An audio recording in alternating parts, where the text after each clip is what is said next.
Yeah. Oh, sorry. Let me just see the next one, because in case there is something else. Okay. Let me just check the sheet.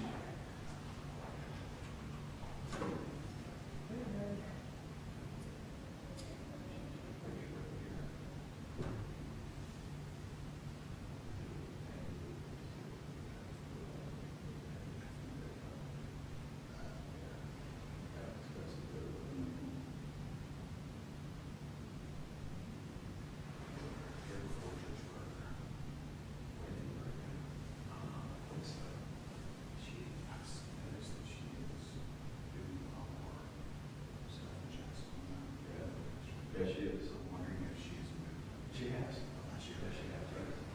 Yeah, she's out there. This person's senior judge from Pennsylvania or New Jersey. Just had some cases. I tried a RICO case and Judge Alley from whatever district local. He's the one who's called he was interestingly a brigadier Jack. Pretty sharp judge.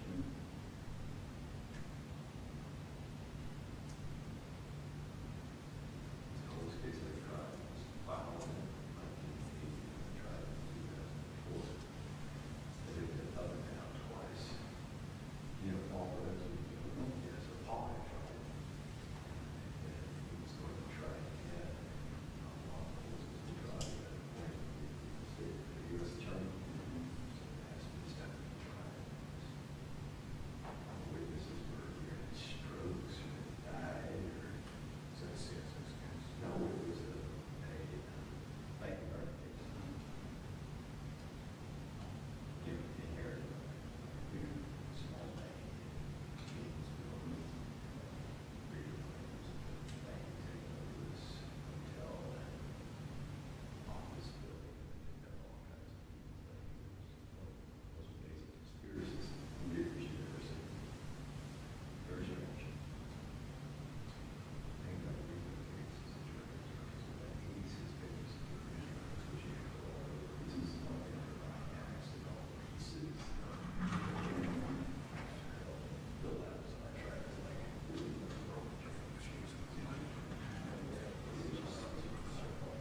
that's fine. All right. So you guys are going to be over here. Yeah, we're doing that. Yeah. It's over.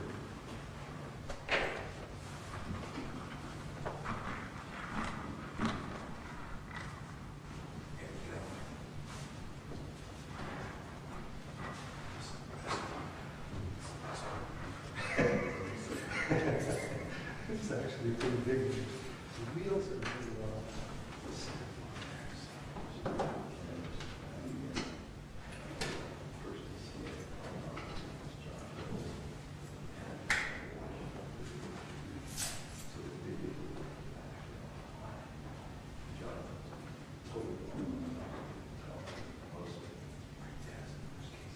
Yes, yes, we are.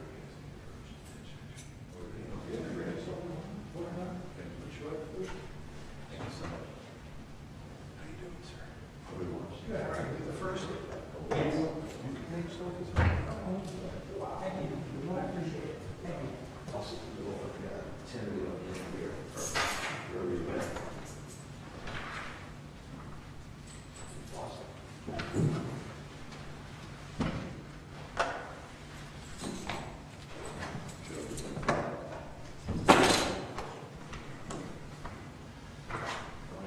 Morning. Are we on the right side? 5 o'clock? No, the right side. Oh, I don't know. I don't either. Does it matter? It doesn't really matter. Typically, appellants are over there, appellees are over here. Right now, it's the appellees are over there. You want us to swap? No, we're The good. judges don't. That's it.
Still waiting on what that is. I think those are still an issue right now.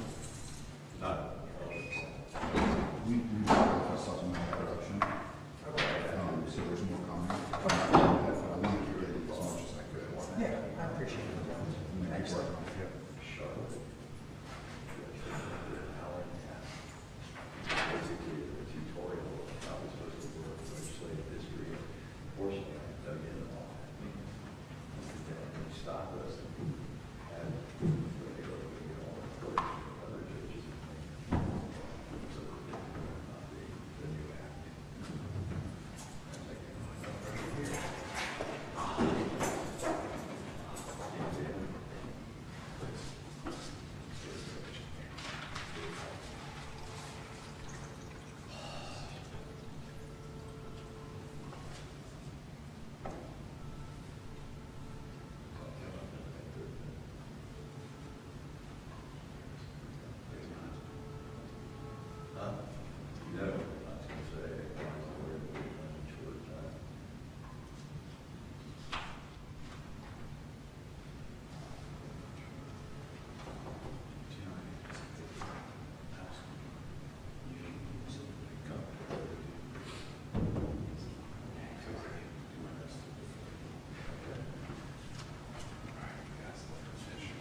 Yeah, the presiding judge will discuss it pretty much.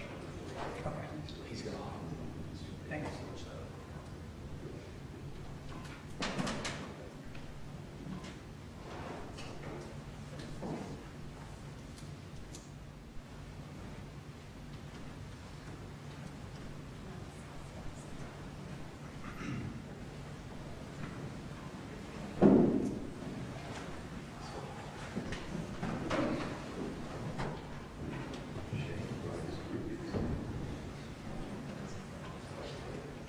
Now I have more.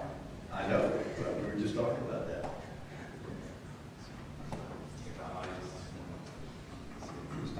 Last time I had an argument in the second DCA, they had it like a different site. It was like a county building.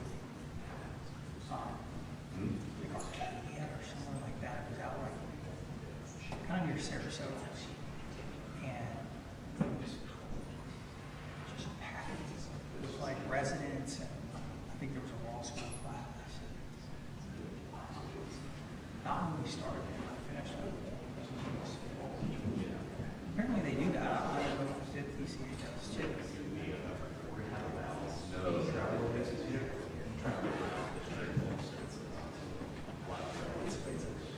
It was pretty cool.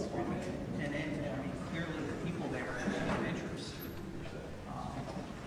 And packed the place. I didn't know that they did that. That's really interesting.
All rise.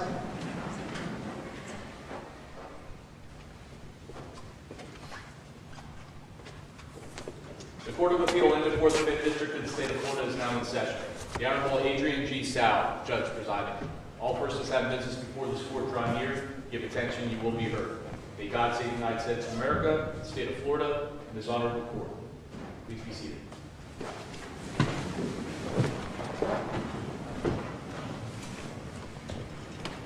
All right, well, ladies and gentlemen, good morning to each of you. As you heard our esteemed marshal as he opened court this morning, my name is Adrian Soud. I'll be presiding, and I'm privileged to be joined this morning by two of our distinguished judges. To my right, your left, is Judge Joseph Boatwright. To my left and your right is Judge Paige Kilbane, and we will be hearing the cases that are set for oral argument this morning. Before we proceed to our first case, I wanted to welcome the students from Atlantic High School's Academy of Law and Government under the tutelage of Margot Rivera. We're thrilled you all are here, and we're look forward to maybe saying hello at the end of the court's work this morning. The first two cases that we will call for oral argument this morning are the related cases of Weems versus Wedekin et al. Those are case numbers 233388 and 233390. Counsel, good morning to each and all of you.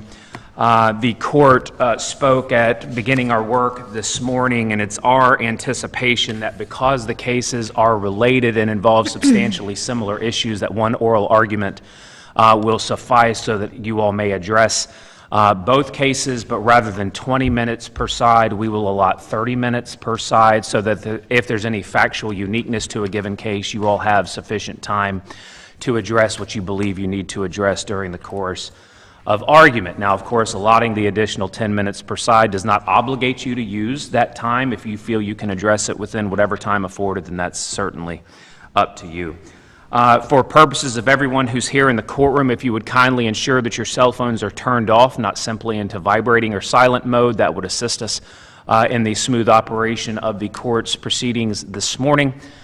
Counsel, for each of you, customarily we allot 5 minutes for rebuttal argument. Should you wish additional time, then if you will let us know that as you begin your argument as appellant's counsel, then certainly we will make sure that the clock reflects the rebuttal time you all have indicated. With that, appellant's counsel, you're welcome to proceed.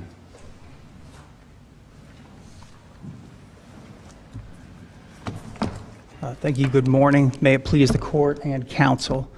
Shane Vogt on behalf of the appellants, Charles and Carrie Weems and their company, Celebration Global. As your honors know from the briefing, Mr. and Mrs. Weems are husband and wife who started a church, a congregational church in Jacksonville, roughly a quarter of a century ago. And they came to the court system for help in early 2022 after they were ousted from that church. They believe improperly, and subsequent to being ousted from that church were also publicly defamed, including allegations against them that we have alleged are false, maintaining that they committed financial improprieties and actual financial crimes against their congregation and the church that they had dedicated a majority of their life to running, founding, and growing. And so the reason that they were turned away from the courthouse and that their own First Amendment rights to petition for the redress of grievances were denied was based, ironically, on the First Amendment itself and its protection. What bearing would other clauses of the First Amendment have, such as the free exercise and establishment clause? What impact would those have as it pertains to the ecclesiastical abstention doctrine prohibiting our review or the lower court's involvement on those counts that were dismissed? So obviously the abstention doctrine is well established, and it does trump access to the court systems when it applies. But in this case, we believe that it does not apply, and that the trial court, unfortunately, erroneously decided that this was an ecclesiastical dispute in both of these cases.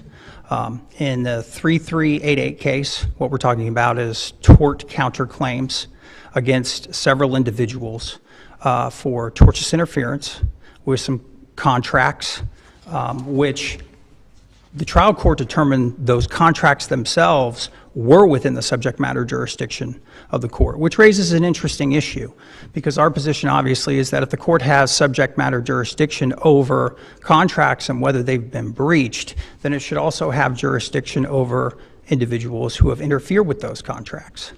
And in addition to that, we had breach of fiduciary duty claims and conspiracy claims based on the ouster of the Weemses from the church. I think what gets lost sometimes here, and I think what got lost with the trial judge with respect to that case and those claims, is the focus got shifted to why the Weemses were ousted, whether that was for religious reasons, biblical reasons, doctrinal reasons, rather than how. And the claims that we've alleged here are focused on how they were removed.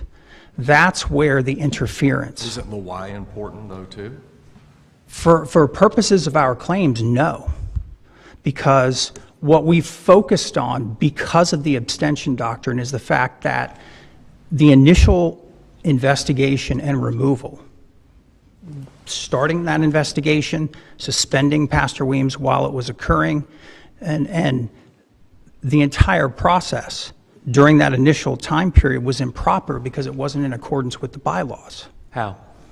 Because the bylaws establish a specific procedure as to how an investigation of the senior pastor can be initiated. Is that through the overseers? Yeah, it is through the overseers. How many, and there's 3 of those? There's 3 of those. Pastors from outside the church? Correct. And how many were sitting at the time? Only or one. 3? Only one. Did the bylaws provide any mechanism for the trustees to act in such an occurrence? They did not, Okay. which is a problem. But given the fact that the bylaws, which in this setting involve a congregational church and therefore subject to Florida law as opposed to a hierarchical church, when that situation occurred, then Celebration could have done what the Weemses initially did, which was go to court and say, we have a problem. Procedurally, under basic law, this is a problem. We need to fix it. We think an investigation should be commenced, and the bylaws don't provide for what's supposed to happen in this situation. That didn't occur. Are you saying the ecclesiastical abstention doctrine doesn't apply to a congregational church? Not in total. And that was another argument that we made below that I think the trial court misconstrued. We've never taken the position that the abstention doctrine doesn't apply to congregational churches at all. What we've done is laid out several cases in our briefings and tried to argue to the trial court that when you have disputes about control of a church, I believe that the terminology that the case law uses is a schism. In a congregational church, courts can actually delve into those situations. There have been several cases in which courts and appellate courts have actually reversed dismissals based on subject matter jurisdiction under the abstention doctrine, because not only have they found is it appropriate to exercise jurisdiction in a congregational church setting when you have those types of disputes, but that courts have a duty under the law to do that. And it's important because in those particular settings, congregational churches, the people involved have nowhere else to turn.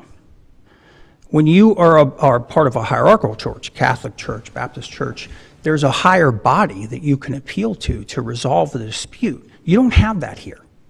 The people who my clients allege came in and improperly took over the church, which is something that has to be presumed to be true, not just for purposes of our motion under typical motion to dismiss law, but there was no evidence submitted by the appellees below refuting any of the facts that we alleged. And so what you have here is a situation where the people who are alleged to have improperly taken control of the church are the ones who are adversarial to my clients. And they literally had nowhere else to turn to other than the courts for help, and they were denied. I understand why. We've never said that the abstention doctrine, the First Amendment's protection of religious freedoms is not important. It's incredibly important to my clients, as is their right to petition. But what gets lost in this is the focus a lot of times is only on the First Amendment rights of the religious institution. And people have a tendency not to appreciate the fact that those same rights are on the other side of the equation. My clients are the people who started a church 25 years ago now. That was their way of practicing religion. It was taken away from them. They lost that. And they came to the court for help after that occurred, and they were turned away. At that point, essentially, what the trial court is doing is siding with the faction that took over the church and prohibiting my client from practicing religion in the manner in which they wanted to. That gets overlooked a lot of times, particularly in cases like this one. And so that's why we tried to focus on the fact in our briefing that, so much of what the trial court determined, and if you actually look at the orders that we're talking about, there was a focus on the whys, as I mentioned, as to why certain things were done. And the fact that the court saw this as a dispute over who's going to preach from the pulpit and who controlled the church. And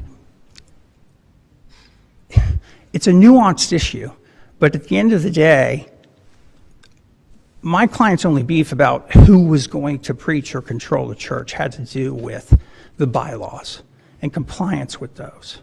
And they had a right under the case law to go in to court and see whether or not those bylaws were complied with. And the court very well could have said, well, as our panelists noted, this was a situation that the bylaws didn't address, so I think that what they did was appropriate. And if that was the case, so be it. But we didn't even get to that point. And that, I think, is the problem here, is that my clients got turned away before that could even occur. And at least their right to get into the courthouse for that to happen was an incredibly important right that implicated several First Amendment protections that my clients lost as part of this process.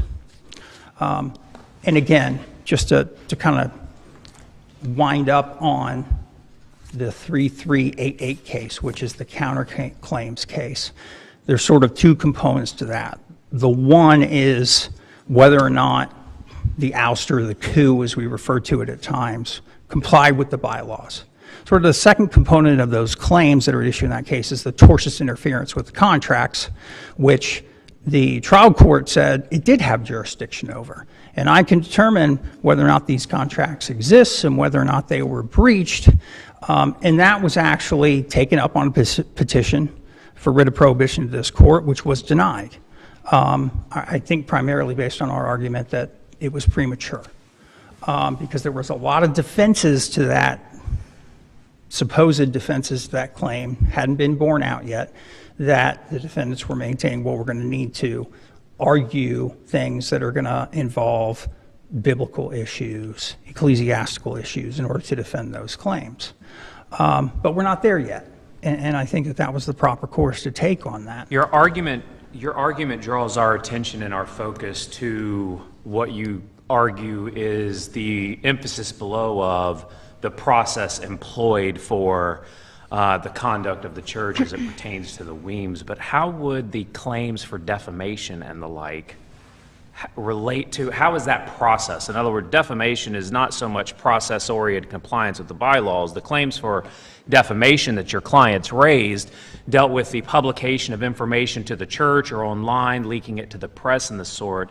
Is that process-oriented, or is that something different? Not process-oriented at all. Okay, so in a separate defamation context, right, and everything seems to trigger from or center around at least what is described in the report as an encounter during some sort of a Passover service or the like, and that seemed to be, if not the genesis of things, certainly a central part of the origination of the dispute. And what I'm trying to understand is, if the emphasis is on process, compliance with the bylaws and the like, defamation claims, and I think there were 6 counts of that, seems to be different than process. And how would not then, if the defamation is raised, would the trial court not be obligated then to get into the context of basis of removal, truth of those matters presented in the report, that would involve the court then in ecclesiastical matters that are intra-church disputes, and therefore beyond the prerogative of the court, trial court, jurisdiction of the trial court, or even potentially competence to the extent it requires interpretation of Scripture, whether Scripture requires it to be brought to the attention of the church involving a pastor and the like? So on the defamation claim, I want to make very clear that it has nothing to do with the process.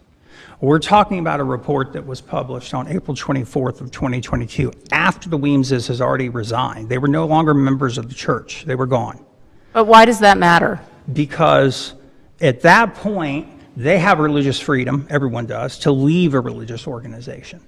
And they, under the law at least, in the case law that we discuss, the church loses its ability to kind of pull them into the fold once they've left the membership of the church. It's a constitutional right, part and parcel with an individual's ability to practice religion the way that they see fit. That's one reason.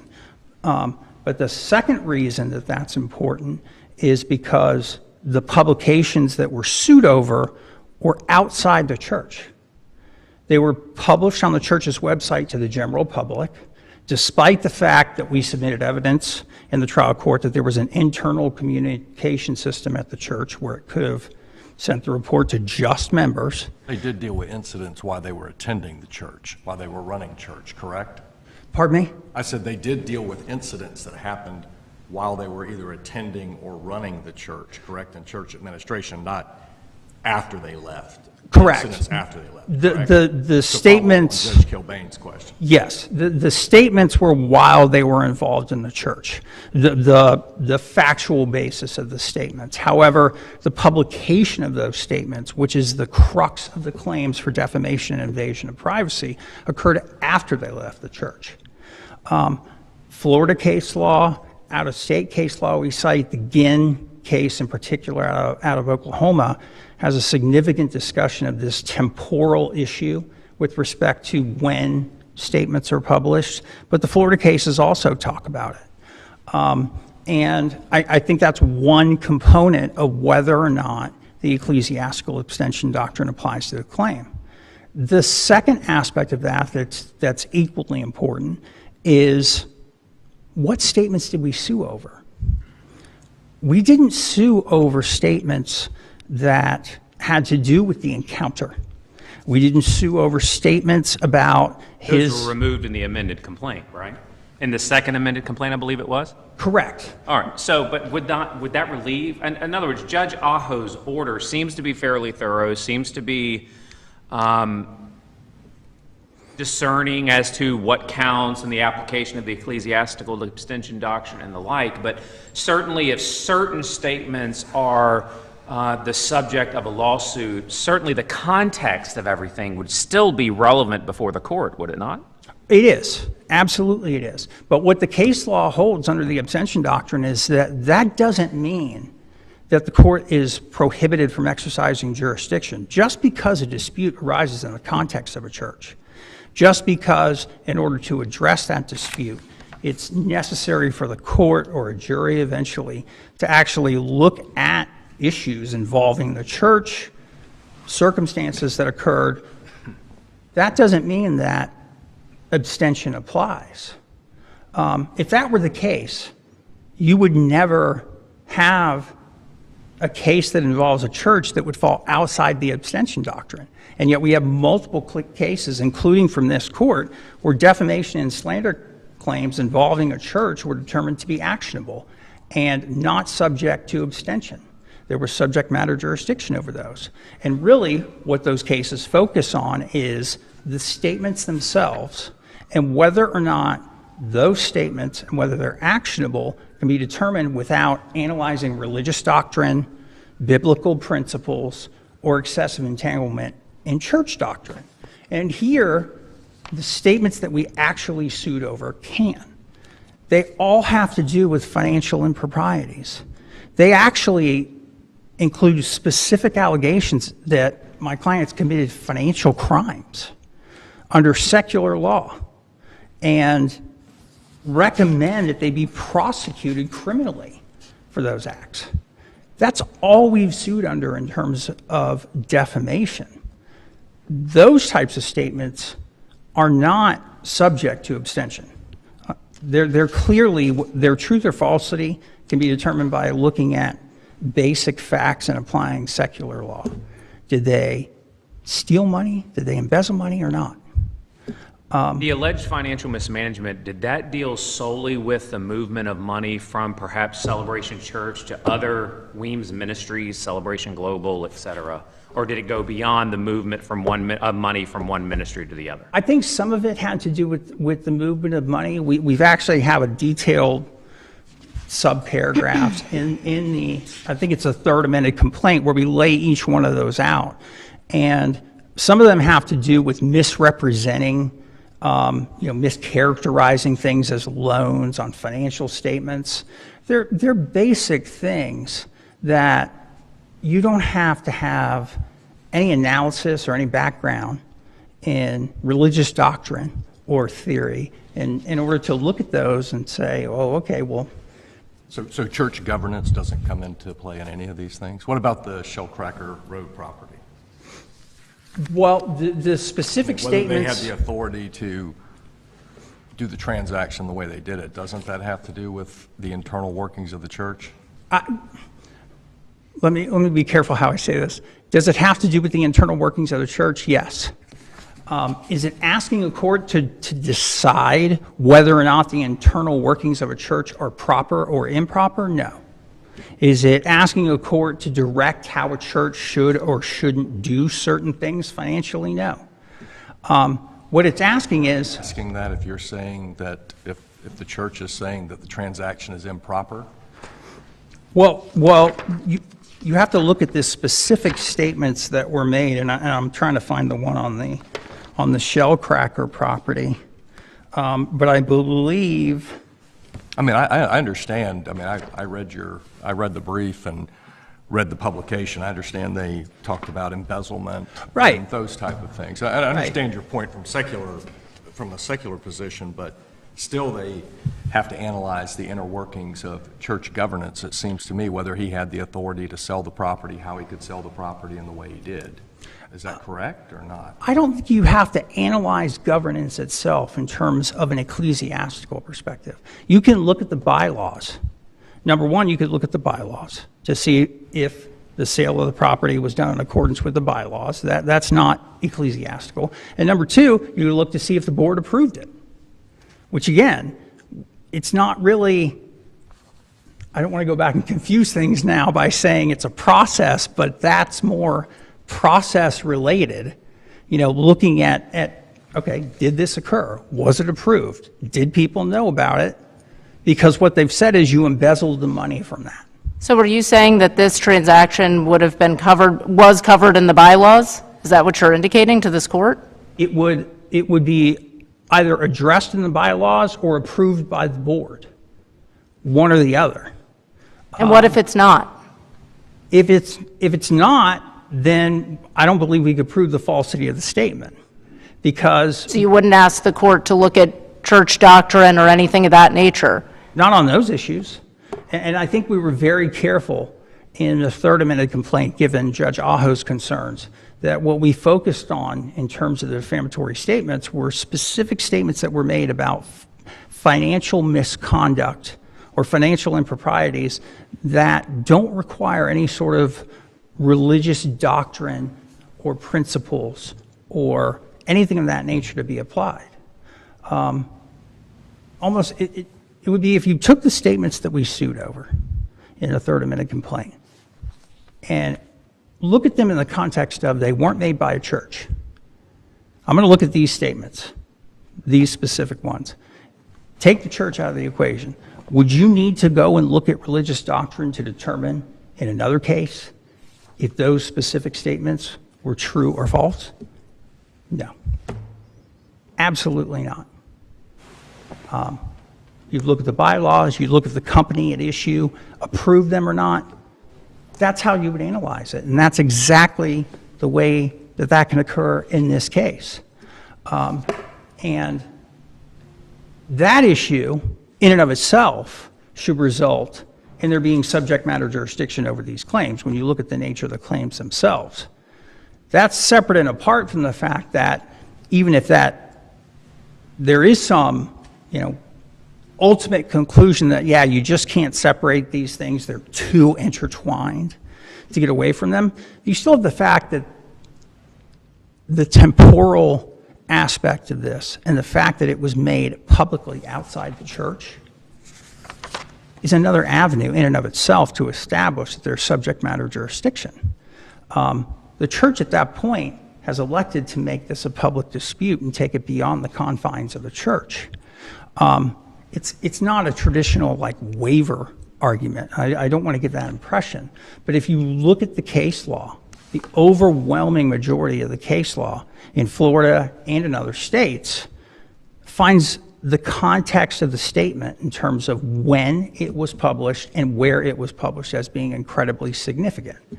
And are you referring to the Flynn case again? Is that what you would say is the best case supporting that temporal position? I think the Flynn case out of Florida, but then if you look at all of the other out-of-state cases that we cited that actually sort of jive in with Flynn, some of those, quite frankly, have a more detailed analysis of the issue than Flynn does, but they all follow the same law as Flynn and as Florida. At the end You're not saying that Flynn itself actually puts this first step analysis in there, are you? No, I think if you actually look at the language in Flynn and what it determined, it was part of the analysis for Flynn. It seems to be a bit of an overread, no, to say that because they said one thing, you can infer the opposite from that? Because that's essentially what you would have to do to find that Flynn supports that position, no? I can understand Your Honor's position on that. I do think that the fact that when you read Flynn in the context of other decisions from other states, it becomes more clear that call them extra church statements are going to be actionable, because it's important to keep in mind we're talking about the First Amendment. So yes, I appreciate Florida law is binding on the court, but you do need to look outside occasionally for some guidance there, because the First Amendment should be universal. It should be the same in every state. And so, there's no distinction there. Florida, obviously, its Constitution has a First Amendment right and protection of religion, but when we're talking about the First Amendment, it should be fairly consistent across the country, and that's why I think those authorities are particularly persuasive when you look at them in the context of Flynn.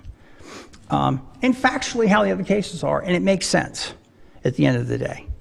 When you have a statement that's made publicly, put on a website for the entire public to see, and leaked to the press, which again is another fact that was not disputed and no evidence was submitted to refute.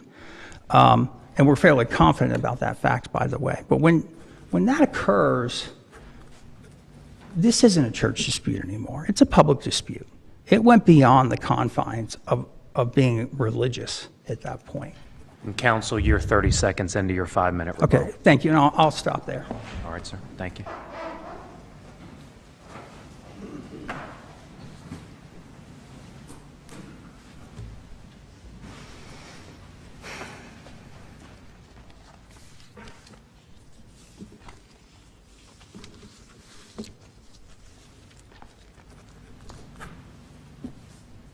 Morning, Your Honors. May it please the Court, Timothy McGinn of Gunster on behalf of Appellee Lee Wedekind and presenting on behalf of appellees generally this morning. Before I get into my argument, I do want to clarify a couple of key factual points. First, this is not a schism case. The Weemses resigned from Celebration Church. It started as a schism case. The Weemses originally brought a complaint seeking injunctive relief to stop the amendment of the bylaws, which the board had to amend in order to resolve the conflict Your Honors alluded to earlier, that there were no overseers who had been properly appointed to oversee the investigation that they were calling for. The Weemses attempted to stop that with their original complaint, but then they withdrew that complaint, amended it, and resigned from the church. So this is not sort of that paradigmatic case where you have two factions of a church, each of which is claiming the mantle for itself of being the true church. The Weemses founded the church, but they're gone. There's no question about who Celebration Church is, who represents Celebration Church. It's the current board of directors. It's the current pastors. It's the defendant appellees in this case. So there's no question about resolving who is Celebration Church. The Weemses have resolved that question for us by resigning. The second issue, and it suggests that there's a need for intervention by this court because there was nowhere else for the Weemses to turn. There was no other authority to whom they could appeal. And that's a problem with the ecclesiastical abstention doctrine generally, but it's not actually a problem in this case because the bylaws themselves provided an additional authority to whom the parties could appeal. And it was not the civil court in Duval County. It was to participate in the Christian mediation and arbitration process. The bylaws that were originally drawn up by the Weemses themselves as the founders of this church recognized that this was a congregational church to whom there was no higher authority baked into the process already, and the church and the Weemses decided that their disputes were not going to be resolved civilly. They were not going to submit to the jurisdiction of a secular court, but they were going to go through Christian mediation and arbitration. So this is not a case where, the parties are crying out for an additional authority to come in and settle their disputes. If the Weemses wish to use the provision that they themselves put into the bylaws as founders of this church, then they may avail themselves of it. They have a remedy. They have an avenue for redress that others might not have by virtue of this doctrine. So just wanted to clarify those 2 points at the top. So the standard, as Your Honors is aware, and the reason why this court and why secular courts generally do not have jurisdiction over this dispute is because the ecclesiastical abstention doctrine precludes any secular court review over claims arising from church discipline, internal organization, and governmental disputes. And that's what we have here. And I think the Weemses, to their credit, have attempted to draw their claims as narrowly as possible to avoid the application of this doctrine. But there really is, to the questions that were asked by the panel of appellants counsel earlier, there's no separating the how from the why. You don't understand this dispute, you can't resolve this dispute unless you address the why. In the report, it states that they embezzled profit. Why is that not purely a secular matter? When I think of embezzlement, I think of more of a secular concept. Well, the question of embezzlement turns on, in part, authority. It turns on who has the authority to act for the church, what regulation they are subject to, what supervision they are subject to. And the transaction is listed in a series of transactions in the report that are described as improper financial transactions, and they're improper from the perspective of a church. They're not necessarily improper from a secular perspective. What about the misappropriation of the PPP loans? That, from the perspective of the church, the question is, was that proper? Was that properly supervised? Was that... There's set in place rules that have nothing to do with the church on how to appropriate or distribute or manage a PPP loan, correct?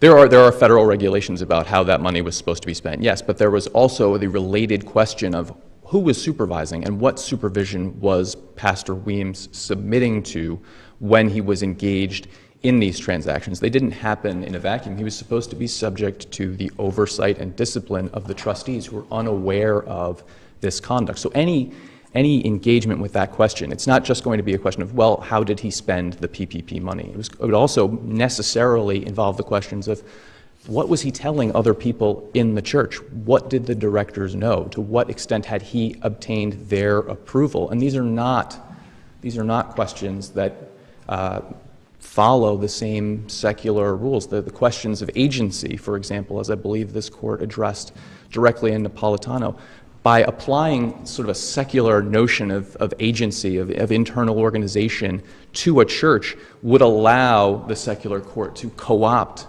to co-opt the religious organization and to impose different standards, a different world outlook than the church might otherwise adopt for itself. And that's really the problem here. These are improper financial transactions. Perhaps they would be secularly improper as well, but from the perspective of a church, from the perspective of a board of directors that is charged with overseeing the spending of tithes, of other sacred offerings that are being made for the benefit of the church, the question of what is proper versus improper is a very different question than it would be if this had been embezzlement, if this had been improper spending by the director of a bank or the president of a bank who had been pulling the wool over the eyes of the other directors, because a bank serves a secular purpose. The church, its pastors, its directors, its overseers, all come at this from a very different perspective. They come at it from this religious perspective where they are to serve the needs and purposes of the church. And so what is proper for example, this Celebration Church, an investment in a speculative cryptocurrency, the spending of PPP funding, it's all supposed to serve the church's ends. And so what is proper from the perspective of the church is necessarily tied up into any inquiry over whether these statements were false and defamatory. It's inescapable because of the church's outlook and perspective and purposes. And that piece of it is not just sort of a gloss that we are adding to it. It's baked into the elements and the basic defenses of each of these claims. For purposes of the defamation count, for example, since that's where we started, there's a question of, were these statements made with actual malice? What was the purpose for which these statements were made? There's no way to get into the actual malice that was supposedly had by the individual defendants without a comprehensive understanding and investigation of what it was that they knew about the pastor's conduct. And there's no separating what they knew about the pastor's conduct from the other facts that led the report to conclude that the pastors had engaged in unbiblical leadership and had demonstrated that they were unfit to be pastors moving forward, which is, I mean, you can hear it in the characterization of the conclusion. Unbiblical leadership, unfit for pastoral responsibility. These were religious and spiritual conclusions, even if... A quintessential ecclesiastical question. Absolutely. I couldn't have put it better myself, Your Honor. That's exactly right. The question of whether... The report at issue cites numerous Bible verses, scriptural references, the like, as it pertains to their findings, their recommendations, reasons for reasons for publication and the like, all of that. Their report seems to tie to a biblical purpose and outlook for all of that. Am I mistaken? You're 100% correct, and it was that way by design, as the report discloses. It was undertaken for biblical purposes. It was a biblically led, church-led investigation. It was not intended to be sort of a run-of-the-mill, outside counsel, internal investigation report. This was Bible-driven.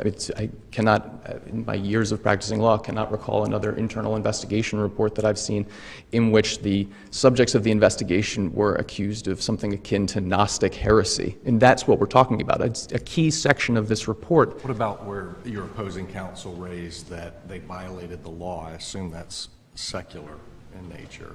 How is that not secular? Why do we have to delve into church doctrine to figure out whether he committed a crime or not? Well, it's inseparable. So the question there becomes, when you have a defamation count, the question of substantial truth is always in play. And you look at the gist of the statement. Would the statement as made have a different effect on the mind of the listener, on the mind of the reader?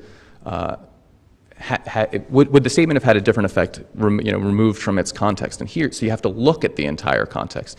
And so it's impossible to separate out just that one fraction of a statement and say, oh, well, this was a crime, from the larger accusation that the pastors had mismanaged the church's finances.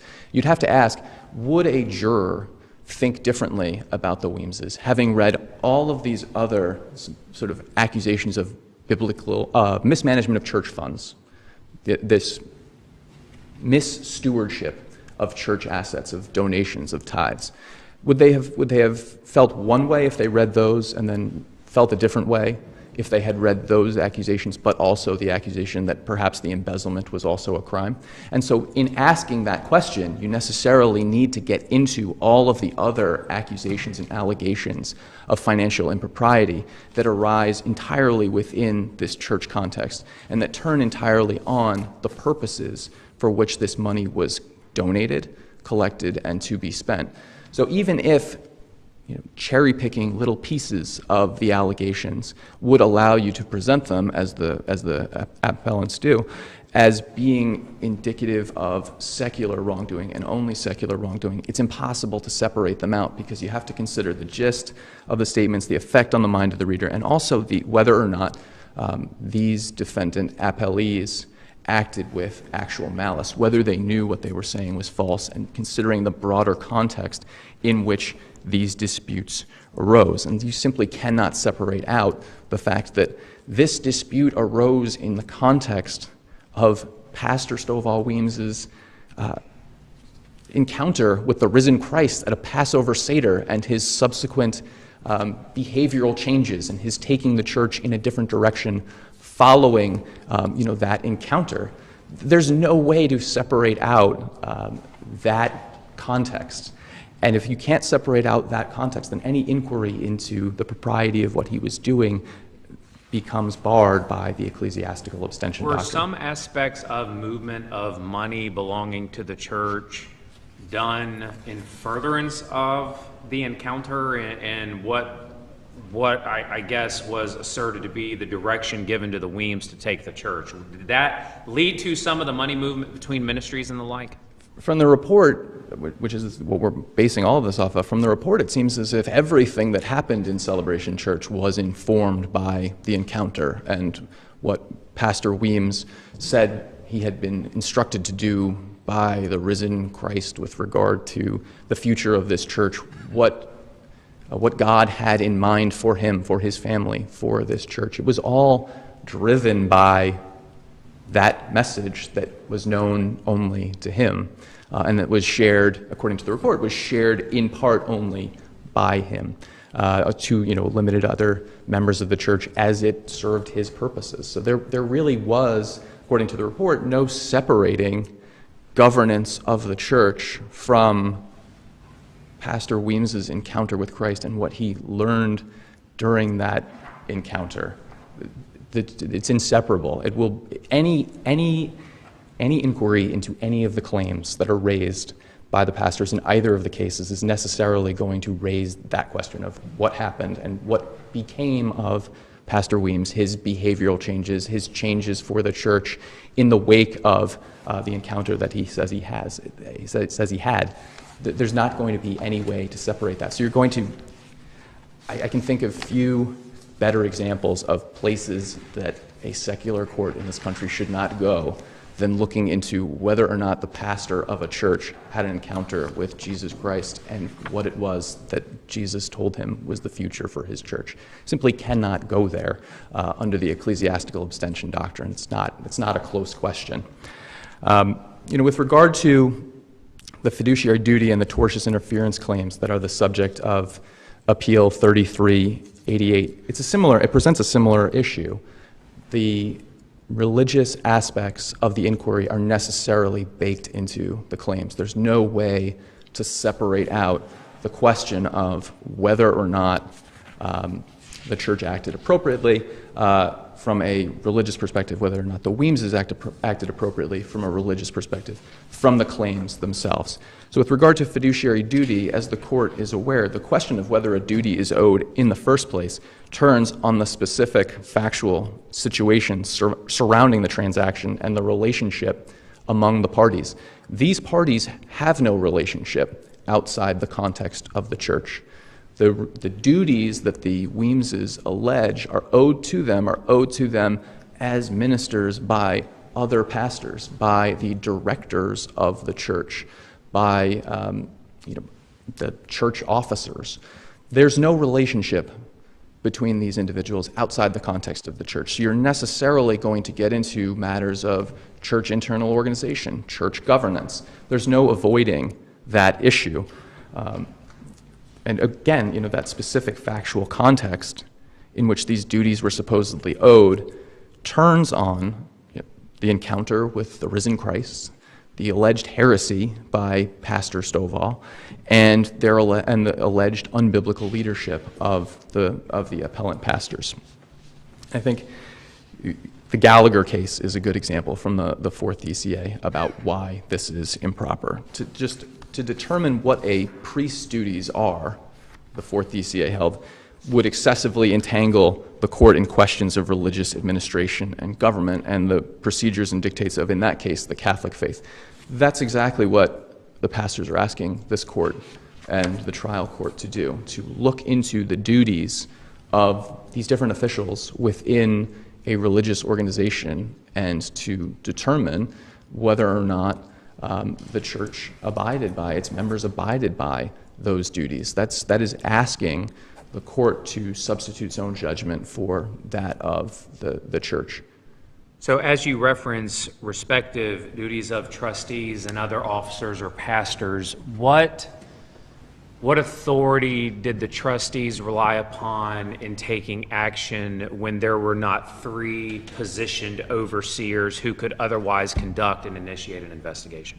Well, they engaged counsel, but they also invoked their right to amend the bylaws. So they amended the bylaws to conduct the investigation in the absence of properly appointed overseers. So they did avail themselves of the proper mechanism for amending the bylaws. But again, that's also not the subject of this dispute anymore. There was a claim turning on whether or not the bylaws had been properly amended, but that's been amended out of the complaint, several versions of the complaint ago.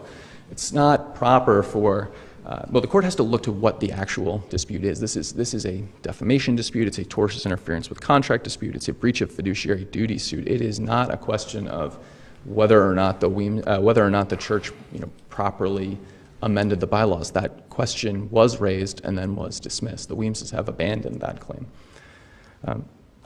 With regard to tortious interference, again, there are a few elements of tortious interference. There are a few defenses with regard to any effort to bring a tortious interference claim against an individual rather than a corporate entity that, necessarily implicate not just the how, but the why.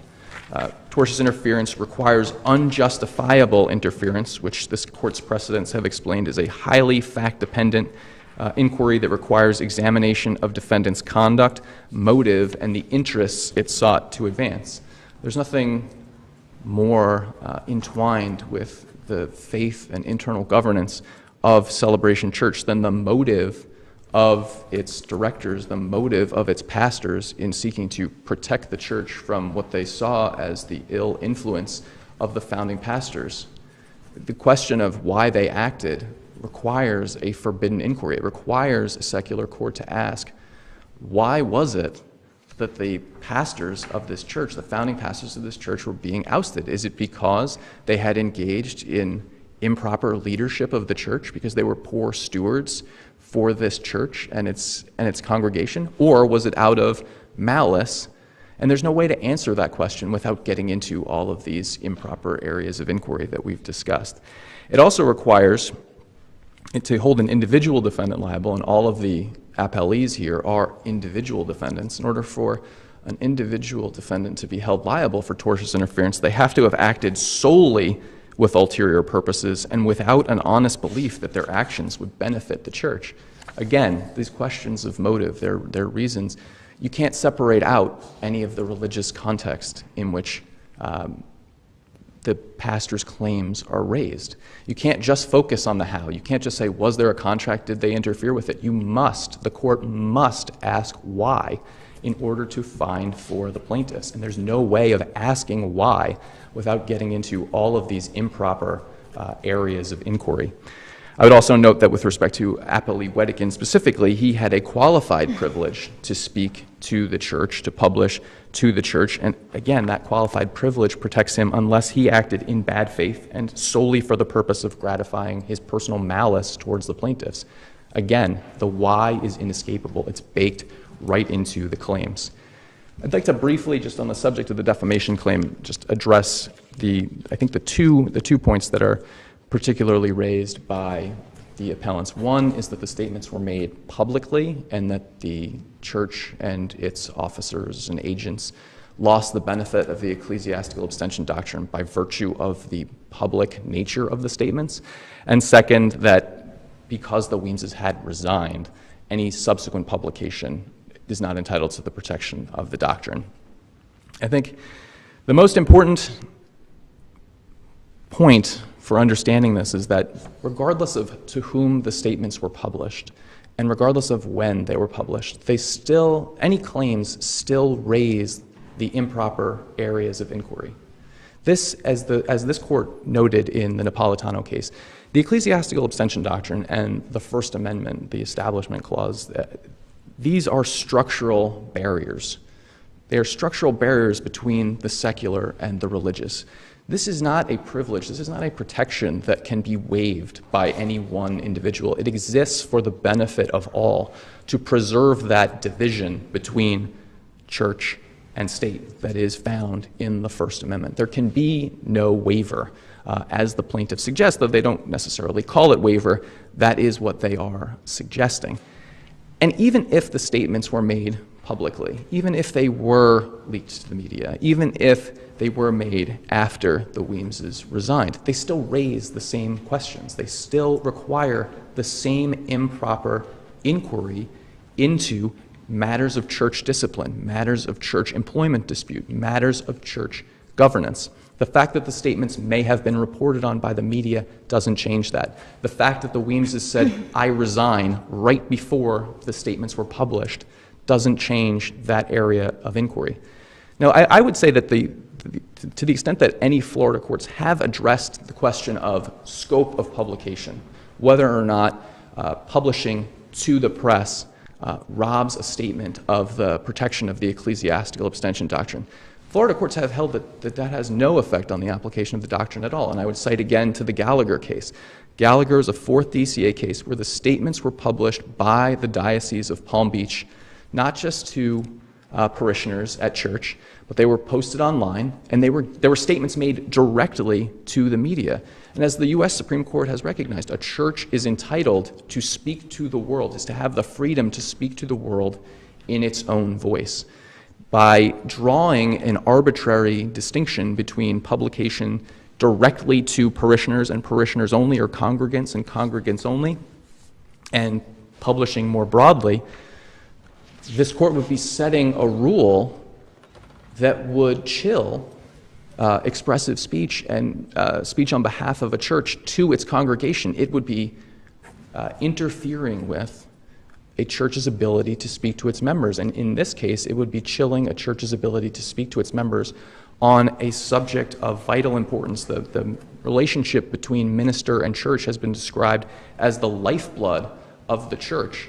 And what the appellants are asking this court to do is to say that if a pastor leaves his flock, the founding pastor of a church leaves because he's engaged in impropriety, that the church is not allowed to communicate that fact to the congregation that's likely to be shaken by this departure. They can't speak to the congregation without the risk of being hailed into a secular court for review by a civil tribunal. It's entirely inconsistent with First Amendment jurisprudence. It's inconsistent with the standard that has been drawn in this district, in the Napolitano case, where the holding of Napolitano was recognition that no state authority has the power to interfere in matters of ecclesiastical government, tracing back through a whole line of Supreme Court cases. And that's exactly what is being requested of this court, to interfere in matters of ecclesiastical government, in matters of just explaining to congregants the fate of their church, the fate of their founding pastors. So for those reasons, in the absence of any other questions, I would submit that Judge Aho got this exactly correct. She drew the proper lines in light of prior Supreme Court precedent, as aptly summarized in the Napolitano case, recognizing that the Weemses' claims all arise from disputes over internal organization, church discipline, and governance, that this is simply not an area in which a secular court may go. She properly dismissed each of the claims that is at issue in Appeals 3388 and 3390, and in the absence of any further questions, I will simply ask that the court affirm. Thank you. Thank you, counsel.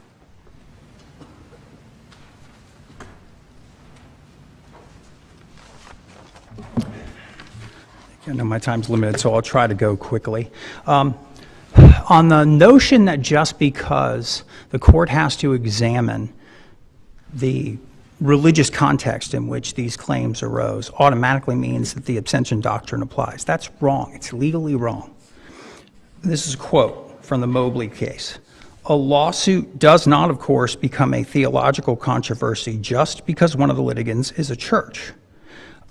And a First Amendment violation does not occur anytime a case requires a court to examine church law or policies.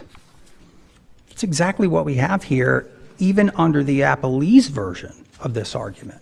I don't think you have to examine church policies at all or whatsoever to evaluate these statements. And I went back and pulled them from the report. This is what we sued over and what they say. Stovall-Weems, this is at page 20 of the report, violated the law,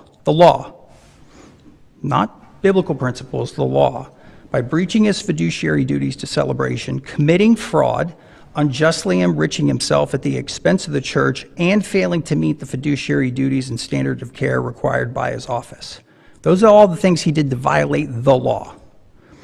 He has brought Celebration to the brink of insolvency. You don't need religion to figure that out, whether it's true or false. It mentions the excluding the embezzled profit from the shell cracker sale. You don't need religion to figure out whether someone embezzled. In the findings of fact section, this is page 6, Stovall-Weems engaged in a series of improper and unauthorized financial transactions through which he personally benefited, either directly or indirectly, at the expense of the church. He failed to present these transactions to the board for its review and approval, which he was required to do pursuant to Florida law. I mean, we can debate and sort of get lost, but this is, again, why I kind of went back and focused on what they actually said in here. Going right up to the conclusions where they say that one of the recommendations is that these findings be reported to the appropriate authorities to determine whether criminal charges should be brought. That's not religious doctrine, that's secular. And so when you look at cases like Mobley as well as Bendross, plaintiffs are not categorically prohibited from ever seeking redress from courts solely because a religious organization is somehow involved in the dispute.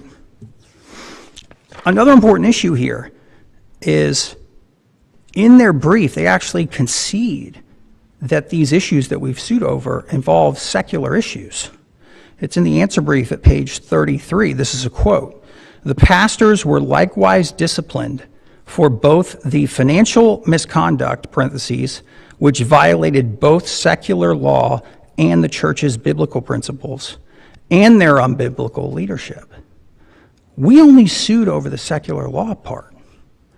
And as Bendross and Mobley tell us, the fact that it may violate both secular law and biblical law, it doesn't matter. And actually, the abstention doctrine applies when those two concepts don't require the same thing. So in other words, if we were suing over something where biblical principles said he was required to do X, and the law said he was required to do Y, then we would be in a situation where abstention would apply. Here, according to the appellees, secular law and biblical law say the exact same thing. So they've been defeated on that. There was a notion that somehow the amendment of the bylaws isn't a part of this case. It is. It's in paragraph 97 of the counterclaim, which again is a counterclaim brought in response to an action that Celebration brought, not us. Paragraph 97, his suspension was wholly improper and violative of multiple Celebration bylaws. Aware that their actions were improper and they had no right to dismiss him, they unlawfully conspired to amend the bylaws to give themselves absolute unchecked power. That happened January of 2022, months before this report was finalized. And so I just think the devil's in the details here. And we've tried to be very specific with what we've alleged and what our claims are based on. And we think that as a result of that, the abstention doctrine does not apply here. Thank you very much for your time today. Thank you, counsel.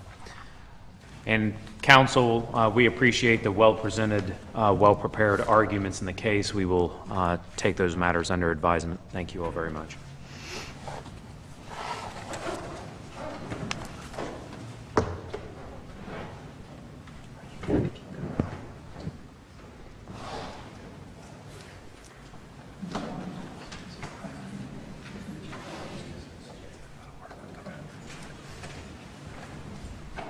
All right, and the next case for oral argument is Glary and Israel via Brennan, Manna, and Diamond, 240835. We will pause a moment as counsel make their way forward.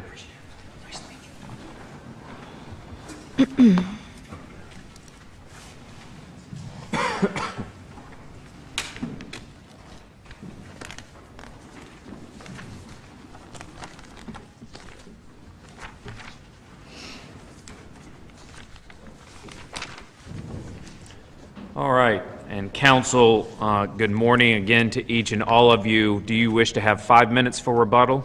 Yes, sir, if I may. All right, 5 minutes will be reserved for rebuttal, 20 minutes total for argument for each side. Counsel, you're welcome to proceed. Thank you. Good morning. May it please the court, my name is Daniel Glary. I represent the appellant in this case, Glary and Israel, PA. This case involves a fact pattern that I don't think has come before any court very often, so I think it's helpful to take a few minutes to explain how this case came about. Glary and Israel, PA was formed in February 2001 to represent claimants in workers' compensation cases. Myself and Jonathan Israel were each 50% shareholders in that law firm. Mr. Israel's best friend's father was one of the incorporators of a local bank in Jacksonville called the Jacksonville Bank. And because of that, we were able to secure favorable financing through the bank in order to finance the practice.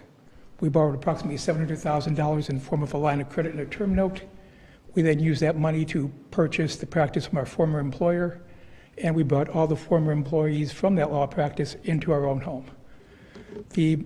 Aside from the cases that we brought from our former employer, the main source of our future cases were cases referred to us by the law firm of Harrell and Harrell, a Jacksonville firm that at that time advertised the back of the phone books. For the first year, everything went well. We were able to pay off the line of credit almost in its entirety. And in 2002, Harrell and Harrell asked us to join their firms as members of that firm, which we agreed to do. Afterwards, we only represented Harrell and Harrell clients through that law firm. Any settlements obtained in Harrell and Harrell case would be placed to the Harrell and Harrell trust account. And Glary and Israel maintained its line of credit and checking accounts with the Jacksonville Bank because we still owe the bank some money, and we still had some cases that needed to be processed under the former law firm's name. Almost from the inception, Mr. Israel and his former bookkeeper, Angela McDonald, began to steal money from the law firm. By 2003, there was no more liquid assets from the take, so they began to steal funds from Harrell and Harrell clients and put them into the Glary and Israel accounts. The Jacksonville Bank allowed that to happen, and it accepted almost $2.3 million in checks which on their face were payable to Harrell and Harrell or their clients. It had nothing to do with Glary and Israel. The Jacksonville Bank repeatedly transferred funds between the Glary and Israel line of credit, its trust account, and its operating account when there was an overdraft in those accounts. It twice changed the addresses on the Glary and Israel bank statements to the home address of Angela McDonald, our former bookkeeper, and it failed to ever bounce a check upon the Glary and Israel accounts, which would have brought this whole mess to light, even when our trust account was overdrawn by $254,000. In November of 2005, the Jacksonville Bank asked Mr. Israel and I to refinance our loan agreements. As we executed the documents, the bank officer stated, "Do you know that your trust account is overdrawn by $54,000? I immediately went to the bookkeeper, asked to get copies of the trust account ledger. She disappeared, later surrendered to the state attorney's office, pled guilty, and was sentenced to 15 years in prison, where she died of pneumonia approximately 3 years later. I didn't suspect Mr. Israel's involvement at that time. I was spending my time auditing files and trying to make sure that the clients who were owed money actually received the money, and Mr. Israel continued to represent clients to keep a stream of income coming into the law firm. In March of 2006, Mr. Israel was out of the country. We had a settlement come through the law firm where we could not locate the checks. It was a case that Mr. Israel had settled. So at that point in time, I terminated his employment because I didn't want to repeat the situation that just involved. Mr. Israel responded to the termination of employment by filing a motion to judicially dissolve Glare and Israel, to appoint a receiver, and to ask for an accounting. His contention was the assets of Glare and Israel were being wasted. Shortly afterwards, I discovered all the facts that I had indicated to the court before involving Mr. Israel and the Jacksonville Bank. That primarily occurred as I had to go back from 2003, 2004, and 2005 and audit each one of those settlements to make sure all those clients had been paid correctly. And for those 3 years, it appeared that approximately $350,000 were owed to Harrell and Harrell clients, which that law firm paid. Approximately $26,000 was owed to Glare and Israel clients, which eventually the receiver was to have paid. And Mr. Glary, I don't want to cut you off. I know this is a personal matter for you, but I want to make sure that we have the time to get to the legal issue that's really bringing us here today. So if we could fast forward to the settlement agreement that was entered into 2011, and then the subsequent case that was filed by you in 2015, help me understand how the statute of limitations did not begin to run at the very latest from that order of dismissal in, what was it, August of 2011? Well, thank you, ma'am. Actually, that's a good place to interrupt because the next thing that happened was eventually the parties got tired of fighting with each other and they entered a mediated settlement agreement to resolve all the claims, released everybody, except Mr. Israel was not part of that settlement. Did you sign that settlement agreement? Yes, sir. The terms of that settlement agreement were all interrelated. I was to pay certain funds and release certain claims, which I myself owned as an individual, a shareholder, an officer of directors. But as long as the receiver was in place, I had no ability to affect Glare and Israel, and the settlement agreement doesn't state that I settled Glare and Israel. The parties within 10 days made all the transfer of funds they're required to do. They signed their dismissals, and the receiver on August 12th signed a notice of dismissal of Jacksonville Bank, which Judge Wallace later found began the running of the statute of limitations of this claim. Is this malpractice action, is it based on the settling of the claims, or is it based on the continuing work and formal conclusion of the receivership? All of it, Your Honor.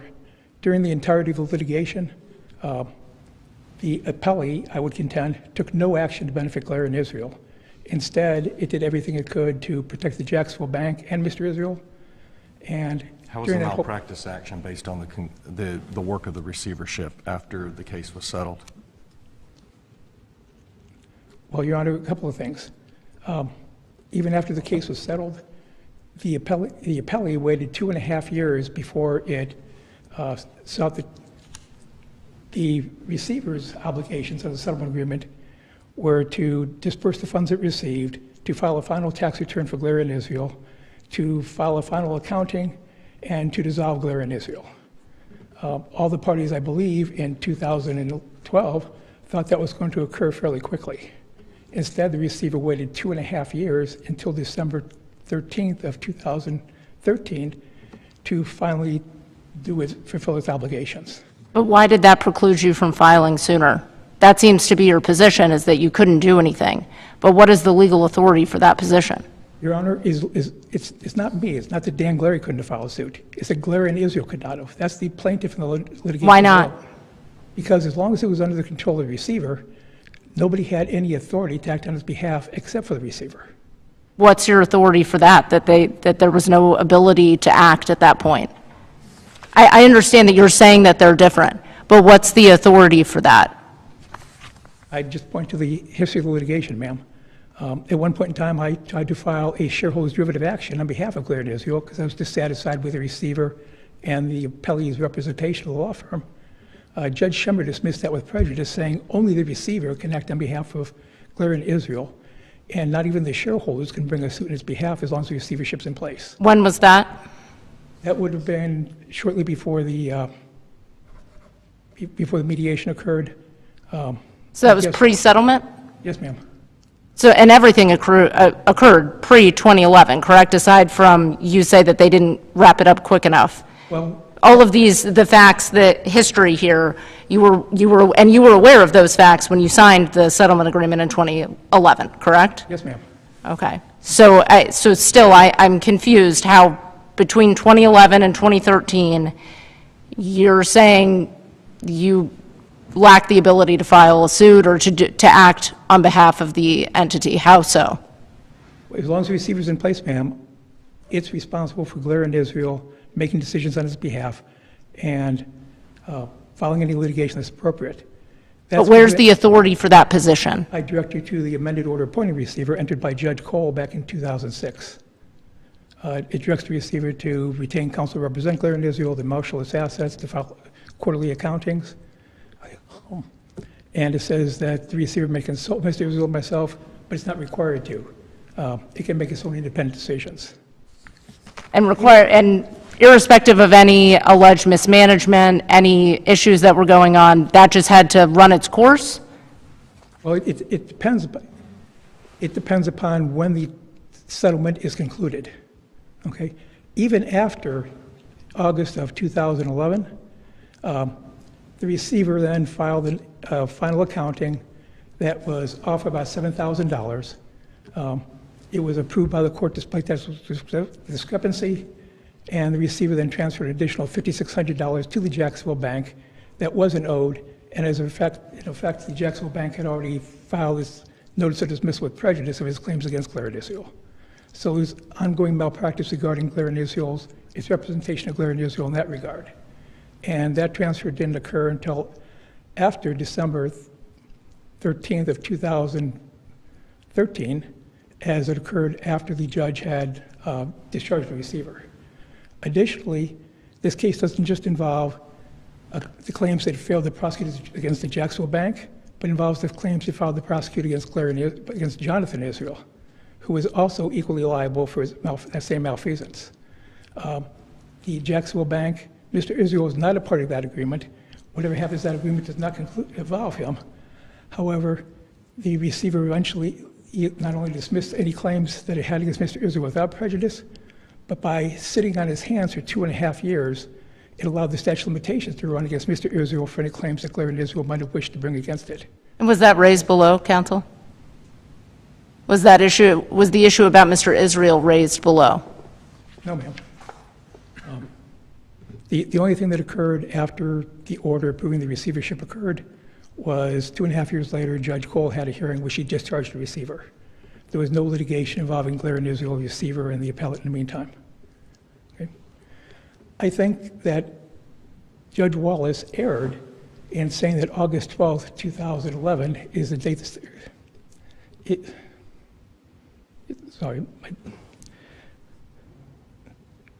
Yes, August 12, 2011 is the date that the statute of limitations began to run, because Florida Supreme Court has specifically said the courts are not supposed to make a factual specific determination of when the statute of limitations runs in a legal malpractice claim. That's the case of Silverstone v. Edel, in which it dealt with a case involving a final judgment, and the court held that until that final judgment becomes final, meaning not only is the case over, but any appellate issues are resolved, that's when the statute of limitations runs for these legal malpractice claim, because until then, the aggrieved party cannot know with certainty that it's suffered any damages. But there's a distinction between a final judgment counsel and a settlement, right? And that distinction has been recognized by DCAs throughout the state, has it not? In Arrowhead specifically. Yes, ma'am. Arrowhead Indemnity states that until the settlement is concluded in its entirety, the parties don't know if they suffered any damages. If the receiver had never filed a final accounting and sought his discharge, or paid the monies owed to Glare and Israel clients, the remedy that I would have sought would not have been to obtain an order compelling that to occur. I would have sought to set aside the entire settlement agreement. Why didn't you do that previously then? Subsection K reserved jurisdiction for the court to enforce the settlement agreement, did it not? Yes, ma'am. And there was never a motion to enforce filed, was there? It was not. Okay. But I have Gloria and Israel should not be prejudiced because of any actions that I took or did not take as an individual. I'm not the plaintiff in this case. Well, how does a corporation act, counsel? Does it not act through its officers, through individuals? Until a receiver is appointed, then it can only act through the receiver. And if that receiver is not executing on their duties appropriately, as you allege here, then just too bad? There's no recourse for that? Well, I may have sought to reopen all the litigation before, but I thought if I'm doing so, I think I would have done a grave disservice to Harrell and Harris Guidi and the other law firms that got sucked into these cases through no fault of their own. If I had to do over again, I wouldn't change what I did. I'd let the receiver let the clock run as long as it can, because I don't think it affects the statute of limitations for the next argument in the appellant's initial brief, which is the appellee is equitably stopped to rely upon the 2-year statute of limitations when it prevented Gloria and Israel from taking any action on its own behalf for 2.5 years after that settlement. But it didn't prevent them. Equitable estoppel requires somebody is induced to act because of in reliance on something else. You were well aware of what was going on. You made a strategic decision, it sounds like, to wait. I did, ma'am, but once again, I am not the plaintiff. Gloria and Israel is. I had no authority to act on behalf of Gloria and Israel while the receiver was in place. And you have no authority other than the court's order to say that you didn't have that ability, correct? Correct. Okay. Then under the Arrowwood case, once the settlement was finally concluded, that's when the statute of limitations began to run on December 13th of 2013, and this case was timely filed on December 10th, 2015 within the 2-year statute. And even if I'm completely wrong about that, it bears noting that this case involves a summary judgment motion. And not only could a reasonable jury conclude that when the receiver fails to perform its functions regarding Gloria and Israel, when the appellees take no action on Gloria and Israel's behalf, instead they simultaneously represent the Jacksonville Bank up until October 2015 in over 140 cases. And they entered a settlement agreement which transfers much of the Jacksonville Bank, which Gloria and Israel did not owe under any circumstances. A reasonable jury could certainly come back and say they cannot sit in control of Gloria and Israel for 2.5 years after a settlement agreement, and then come back and say they're not equitably stopped to rely upon the statute of limitations, which only ran because they prevented Gloria and Israel from taking any action on its own behalf. And counsel, you are well into your rebuttal time. You have 3 minutes, 35 seconds remaining. Thank you, sir. Lastly, there's an issue in this case about the Barton Doctrine. The Barton Doctrine requires that a plaintiff obtain leave of the court before it can file a lawsuit against the receiver or its counsel. That did not occur in this case. However, the case of DeSomi versus Rueda states that it's not necessary to obtain leave of the court when the complaint itself alleges the same self-serving facts which indicate the receiver acted outside his authority. And if it's alleged in the complaint, then I don't have to previously seek leave of the court. And I think that's essentially been conceded by the appellees in their motion, because they filed a motion that was titled Motion for Third Summary Judgment Regarding Statute of Limitations, which had nothing to do with statute of limitations. It all concerned the Barton Doctrine. And in that motion, they stated, if the plaintiff had any alleged claims against the receiver or its attorney, it should have filed leave of the court to file a suit. The plaintiff should have alleged the same allegations that it is currently alleging in the pending complaint, in that the parties were acting outside of their duties and engaging in a conspiracy to commit fraud. I don't think the Barton Doctrine is applicable in this case because the complaint itself contains the same allegations, and that's an alternative method to be able to prosecute a case when the receiver or its counsel act on their own behalf. Okay. Thank you. Thank you, Thank counsel. you.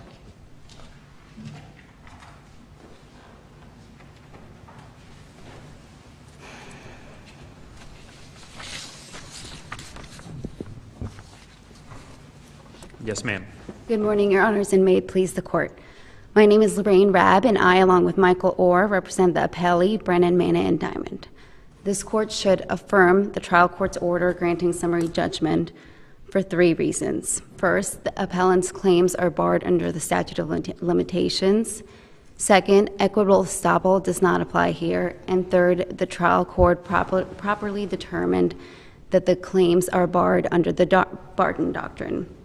Under Florida Statute Section 9511, a claim for professional malpractice must commence within 2 years from when the action is discovered or should have been discovered with the exercise of due diligence. And a claim for legal malpractice requires 3 elements: the employment of the attorney, the negligence of the attorney, and that alleged negligence was the proximate cause of the damages.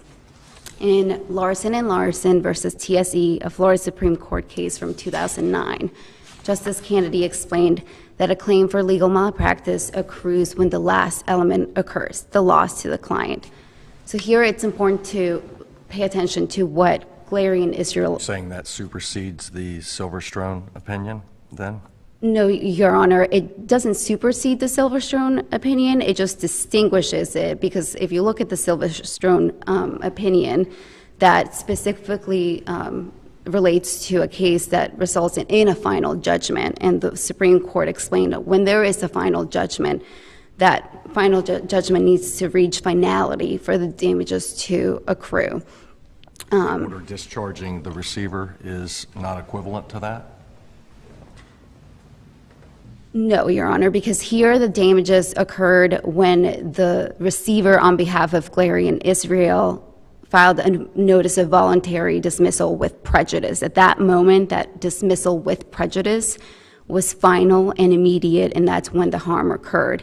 And if you look at all of the complaints filed by Glary and Israel and the 4th amended complaint, the damages Glary and Israel continuously allege is that as a result of the alleged negligence of Brennan, it entered into a settlement agreement in 2011 in which it forfeited its rights against the Jacksonville Bank. Those are the damages they are claiming, and that occurred and was final when that notice of dismissal with prejudice was filed by the receiver on behalf of Glary and Israel. And it's worth noting that the full extent of the damages is not required. As soon as there is some loss, the claim accrues, and that is what Justice Kennedy explained in Larson and Larson, and it is also what this court explained in the case of Otero versus Arcia. In that case, this court held that the Silverstone's rule merely establishes a bright line for establishing when the client has suffered some loss as a consequence of the attorney's negligence. It does not require that there be a determination of the full extent of all losses suffered by the client due to the lawyer's negligence. And here, as the appellant stated, it's apparent that Glary and Israel was aware of that loss. In fact, they filed a motion to disqualify the receiver and Brennan back in May of 2011. That was before they entered into a settlement agreement in July of 2011, in which they agreed to release any claims against the Jacksonville Bank. So the determination of the full extent of the damages is not required, and it's our position that the loss that they allege occurred with finality when that notice of voluntary dismissal was filed on August 12th of 2011, not 4 years later not when the receiver was discharged, and certainly when they filed the suit, which was in December of 2015, that was well beyond the statute of limitations. And as far as the application of equitable estoppel, that simply does not apply here. Equitable estoppel applies to avoid the application of the statute of limitations when a party is aware that it has a claim to file, but decides not to file due to the representations made from the other party. Here, there's no evidence in the record that would suggest that Brennan made any representations to Glary and Israel or intended to mislead or deceive Glary and Israel into waiting to file suit. Instead, the appellant simply argues that due to the fact that there was a delay in wrapping up the receivership, dissolving the firm, and discharging the receiver, that a jury could potentially infer and assume that that was an intentional act on Brennan's part to let the clock run for purposes of the statute of limitations. But there is no evidence to support that. And in fact, if you look at the answer brief, there's not one citation to the record which would point this court to any evidence in support of the application of that doctrine. And counsel, what about Mr. Glary's argument that he couldn't act on behalf of the PA during the time that it was represented by a receiver? Your Honor, Mr. Glary could act on behalf of Glary and Israel if he knew and he had reason to believe that there was a basis to disqualify the receiver and Brennan and Manna back in 2011, and he filed a motion to disqualify back then he could have also filed a motion for leave of court to file a suit against the receiver or to disqualify the receiver. Mr. Glary is a 50% shareholder of Glary and Israel. If he can't act on behalf of Glary and Israel, who can't? He certainly could have done that, but he chose not to. And that kind of leads to the Barton Doctrine, which is a big issue with this case, because under the Barton Doctrine, an individual who seeks to file a suit against a receiver must seek leave of court from the appointing court to file that suit. Here, that did not occur, and the premise of the Barton Doctrine is subject matter jurisdiction. And the issue with this is it's the same subject matter. The receivership case ended in the settlement agreement, and then here we have the appellant trying to set aside that same settlement agreement within this legal malpractice claim. If you look at the fourth amended complaint, that is one of the things that the appellant is seeking to do here, to set aside the settlement agreement it entered to, which led to the voluntary dismissal of its rights against the Jacksonville Bank. Isn't the Barton Doctrine only an issue if we find that the statute of limitations doesn't bar the claim? No, Your Honor. I believe that the Barton Doctrine, if this court agrees that the Barton Doctrine applies here, then technically the trial court did not have jurisdiction to rule the way it did. But because the order on appeal included a ruling on the application of the Barton Doctrine, this court could affirm on the basis of the Barton Doctrine, and that would render the remaining issues moot. On the other hand, if this court determined that the Barton Doctrine does not apply, then the same result would apply as far as affirming as to the application of the statute of limitations, which bar the appellant's claims here. And I recognize that courts have referred to the Barton Doctrine as a matter of subject matter jurisdiction. Do you agree with that, or do you think it's more an issue of potentially judicial comedy? I believe it is an issue of subject matter jurisdiction, simply because of the conflict when there's one court that's still, the court order approving the settlement agreement reserved jurisdiction to enforce it, among other matters, and that court would be in the best position to make a determination on the issues raised in this suit, and that is why the way this should have been approached would have been for Glary and Israel, or Mr. Glary, as the shareholder of Glary and Israel, to move to seek to disqualify the receiver back when he was aware of the basis for this suit, and that court would have been in the best position to address these issues. But because the appellant, Mr. Glary, chose not to do so, it led to further issues with this case, leading to the statute of limitations. And it's simply the appellant could have, should have, and didn't exercise its rights. And we're at a point now where he's Glary and Israel has had more than ample opportunities. This has gone through multiple judges. It's gone through 2 orders on motion for judgment on the pleadings. Judge Wallace continued to give Glary and Israel opportunities, and there's simply no way to get around the fact that the claims are barred by the statute of limitations and that there is an issue with subject matter jurisdiction. And if your honors don't have any other questions, we request that this court affirm. Thank you, counsel. Thank you.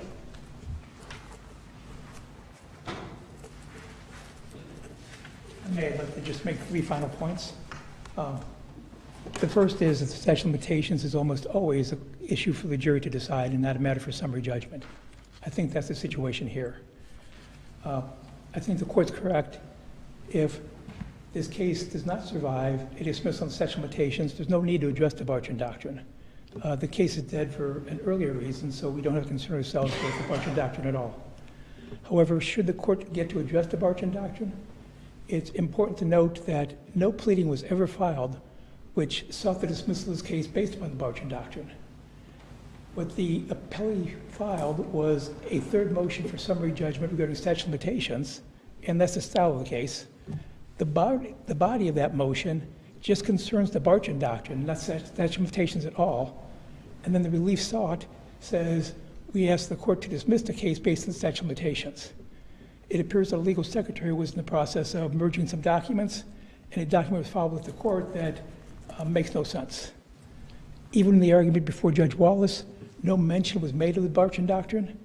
It wasn't until the appellee filed his written argument a day after the appellant had submitted its, and as required by the court, that it first raised the Bartram Doctrine as an issue. And I think doing so fails to give Glary and Israel proper notice as a violation of due process if regarding the motion for summary judgment. But you had an opportunity to respond and object at that point if the Bartram Doctrine had not properly been raised prior to the judge below entering the order. Is that correct? No, ma'am. You didn't have an opportunity when you filed a response? Excuse me. Until the judge entered his order, there's no reason to think that it was going to consider the Bartram Doctrine when it wasn't raised or argued by the parties. Once it was raised and you responded, you didn't think that that was, and that was prior to the court's order, is that correct? I want to make sure I'm not presupposing something. The appellee's written argument was prior to the court's order. So I guess I could have jumped in and said, hey, wait a second, Judge, this doesn't smell right. And here's case law that says that the Bartram Doctrine shouldn't apply. But that did not occur in this case. Finally, I think one of this court's concern is whether or not it's inequitable for me to be prosecuting a claim on behalf of Glary and Israel when I did not assert those same matters in the initial litigation concerning Glary and Israel. And once again, I just point out to the court that I am Daniel J. Glary. I am not Glary and Israel. We are separate entities. Glary and Israel was taken from under my control to protect, I would contend, Jonathan Israel and the Jacksonville Bank. And counsel, I hate to interrupt. We're 1 minute past the allotted time. I would invite you to bring your argument to a conclusion. Thank you, sir. It did not come back into my control until the receiver was discharged. And at that point in time, any actions I've taken on behalf of Glary and Israel, you can attribute to that law firm. I don't think you can attribute any actions that I took or failed to take prior to the discharge of the receiver to Glary and Israel, PA. All right. Thank you very much, counsel. I'm sorry. Did you have a question? That's okay. Do you have a question? That's okay. Okay. All right, counsel, thank you both very much for well-prepared, well-presented arguments. That will conclude the oral argument in this case as well. To our students, if you'll loan me just 2 or 3 minutes, I need to take a brief recess and then we'll come back out and answer any questions you may have and look forward to meeting you. What I would ask you to do, think of some good questions, but we cannot answer any questions related to the substance or merits of the cases that we've heard this morning, of course. But just loan me 2 minutes. We'll be right back. We stand in recess a moment. All right.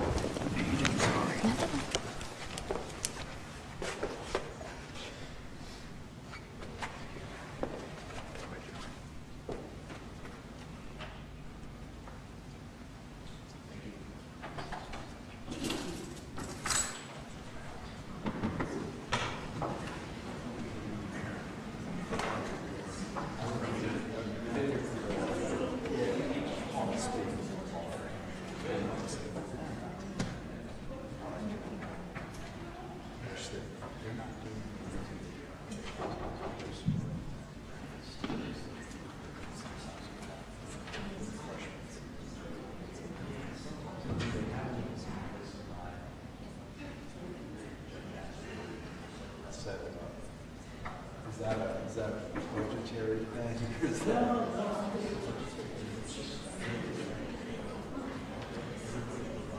Yeah. Yeah.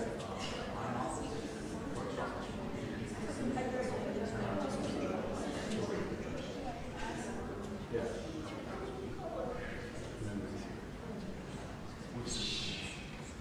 I don't know. Yeah. Well, there you go. You don't have people crashing in. Well, I just remember that.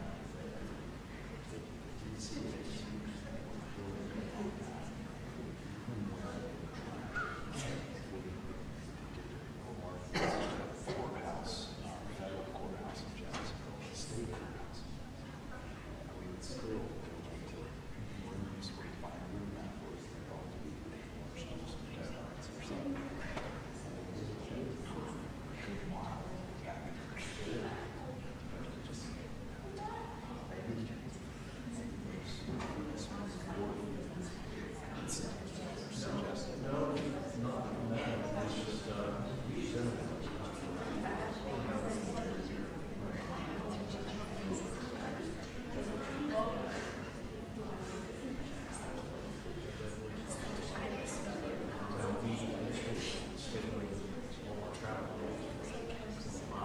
where you guys are.